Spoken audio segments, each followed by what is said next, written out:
Good afternoon. So, I'm getting my home workout in, and it got me to thinking. What a couple of conversations I had over the last 24 hours with a couple of people regarding isolation and the sense of it bringing on loneliness. So I'm doing my workout, and I figured, let's think about this. What is loneliness?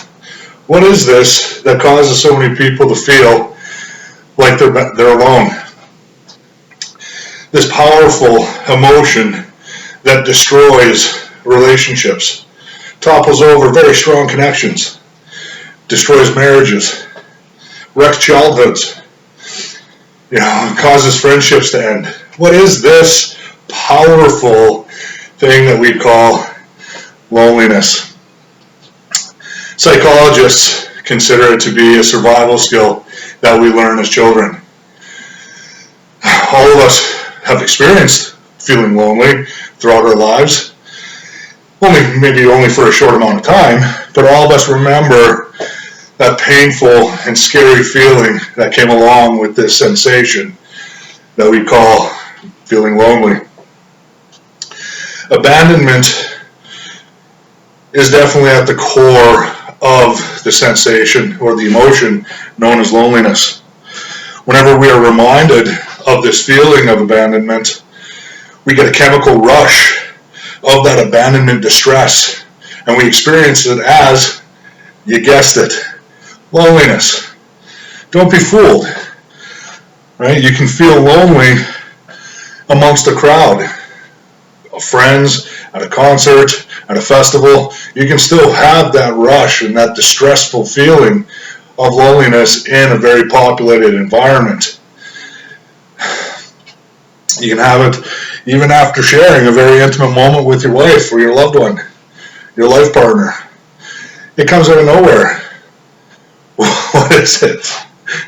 What is it that keeps us confused into our adulthood over this sensation that we call loneliness? And now that we're living in this forced isolation state, living through it, we have to appreciate that even though it's just a feeling, it can have serious impact on our mental and physical health. Loneliness is a known risk for heart disease, type 2 diabetes, arthritis, among other critical diseases. So I can't sit here and tell you that loneliness is just a feeling. Don't worry about it. Fact, lonely people are twice as likely to develop Alzheimer's disease. That's fact. You can Google it, do what you want with it, but that is a known fact of how powerful feeling lonely can be to our bodies, to our physiological states of being. At the root, isolation compromises immunity.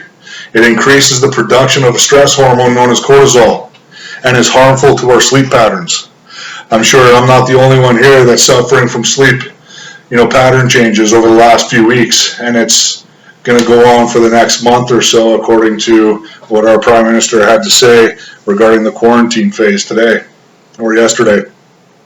All of this feeds into chronic inflammation, which lowers our immunity to a degree that lonely people even suffer more from the common cold. Loneliness can be a chronic stress condition that ages the body and causes damage to overall well-being, right? Enter the coronavirus pandemic. The pandemic spreading like wildfire that attacks our respiratory system and inflames our lungs to such a degree that our natural response to inflammation blocks our oxygen's intake from getting into our blood system. And there's a lot of work for us to do besides just staying at home if we're going to protect ourselves in an all-encompassing fashion.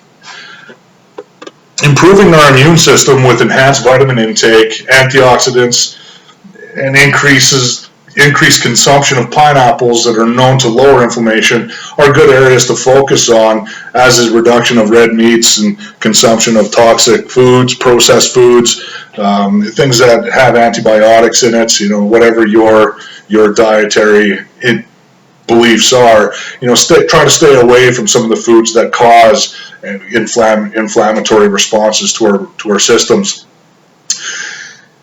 All kinds of vitamins. Vitamin C is a very well known, vitamin that assists us when it comes into inflammation. Glucosamine is another one that I have personally taken. And I'll leave a list of vitamins that I use and what I use them for in the comment section, just for a quick reference guide for you if you haven't taken any and want to do some more research on it.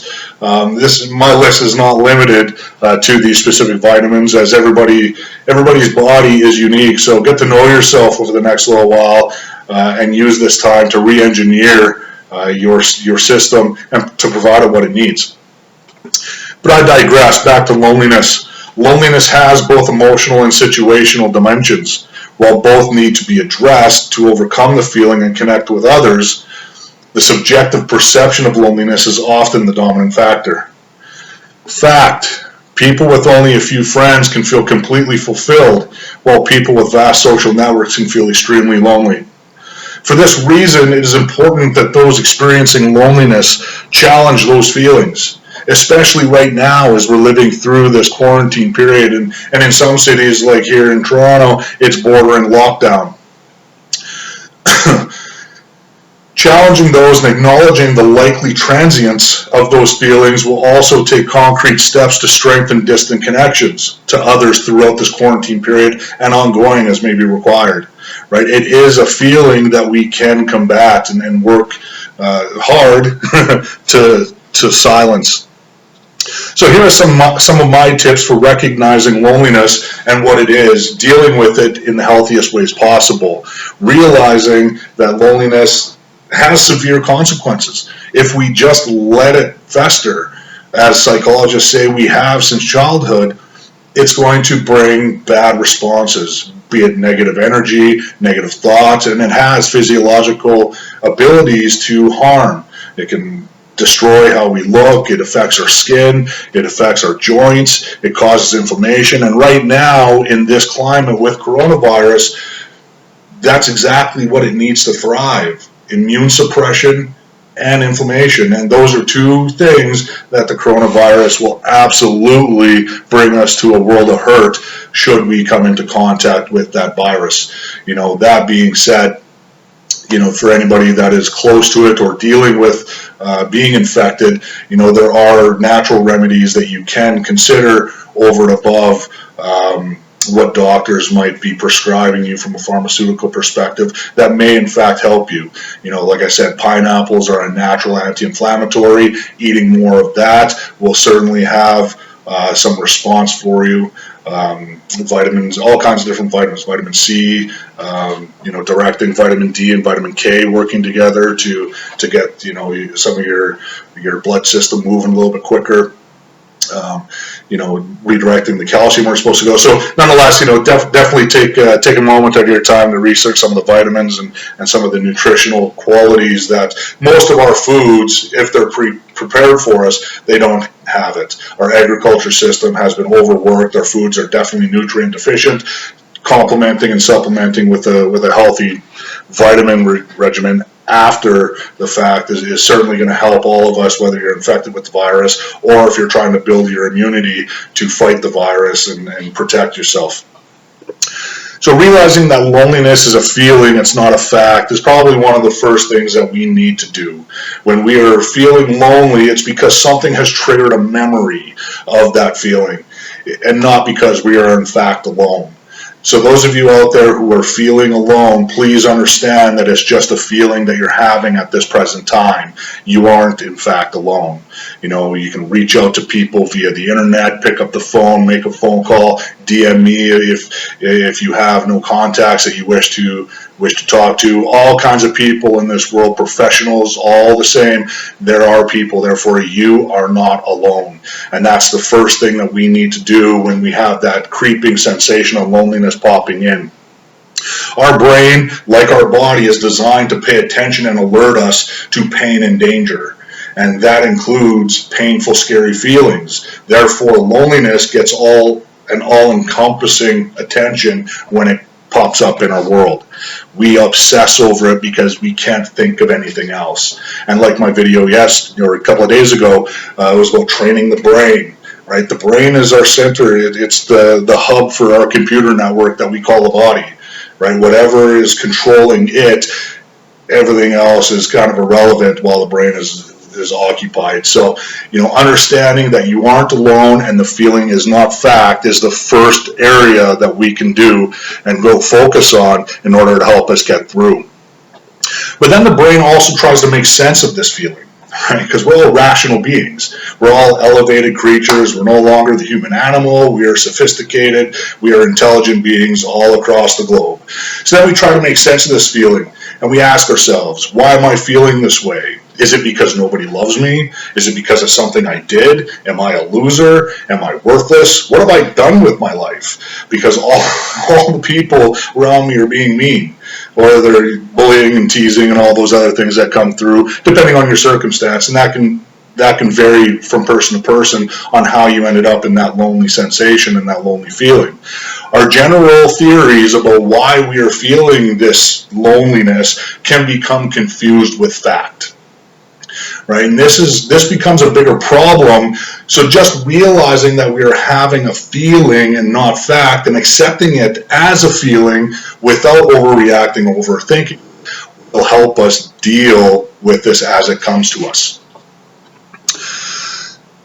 As we overthink, because we all will, let's be real, we all overthink our emotion, whether it's a sense of loneliness or betrayal. It doesn't matter what emotion you're going to feel, you're going to process it, try to understand it, and you're going to overthink it. So as we overthink being lonely, I challenge you all to notice your self-deflating thoughts. Right? We often create self-centered stories to explain our feelings, and this started when we were young. It is not unusual for children to assume that there is something wrong with them if they are not happy. If they are lonely and sad, children may assume other people don't like them, which is rarely the case. Throughout my childhood, I'll use the example, throughout my childhood I moved around a lot, changed schools, and said goodbye to many close friends and loves of my life throughout that process. And then during that time, I was very impressionable. I was a young child and a young man, and all those times when it was so impressionable for me, I moved around. My environment changed. Along with that came new environments, new kids, new schools, new towns and cities, new cultures and new lifestyles, and new strange environments and people. Excuse me. Even though I was able to attain very high quality friendships and deep loving relationships throughout that time, many of whom are still important to me today, shout out to everybody that is from the old school, there was still a period when all I saw was hatred. All I saw was distance, rejection, and disdain for who I was. I was new. I was the new kid. Right? Who is this new kid? He's a strange person, and everybody, felt to me like they were pushing me off. Right? My loneliness at that particular time created what I was doing in the world at that time, my world. And I always looked at it as if something I did was creating that hostility in people. Why were they treating me that way? Right? And the world treated me accordingly. Sure, I had my enemies. I had my rivals, and those to which I never got along with. But it certainly wasn't derived out of hatred towards me, even though that's what I felt. And because I felt it, that's what I saw. My perception of it was completely skewed because my feelings around it were not clear. And I was too young to process it to the capacity that was, we'll say, a safe capacity. Many victims of bullying, whether physical or implied, may well have fans and friends, but often they aren't aware of it because shame and loneliness get more attention. We pay attention to our shame and our loneliness far more than we do the good things that we have around us. And right now, as we're all dealing with the challenges of being isolated, we have to give credence to that. Right? We're going to see things a little bit differently right now because we are feeling alone. That doesn't prove to be fact. It's just feeling. There are ways that we can combat that and counteract that in order to bring us into a more centered balance as opposed to swinging too far either way. These habitual assumptions about social status, such as during my youth, continue well into adulthood. If you're looking for evidence, and again, myself back in the day, if I was looking for evidence that my world sucked, it was pretty easy to find, right? That I created. I created that environment based on how I was feeling.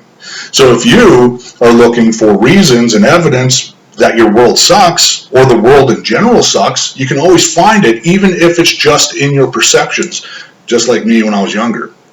If you realize you were dealing with this emotional habit, you can make a plan. And that's all it is an emotional habit. You can make a plan to deal with loneliness. I know from a personal perspective that loneliness and that sensation can become addictive.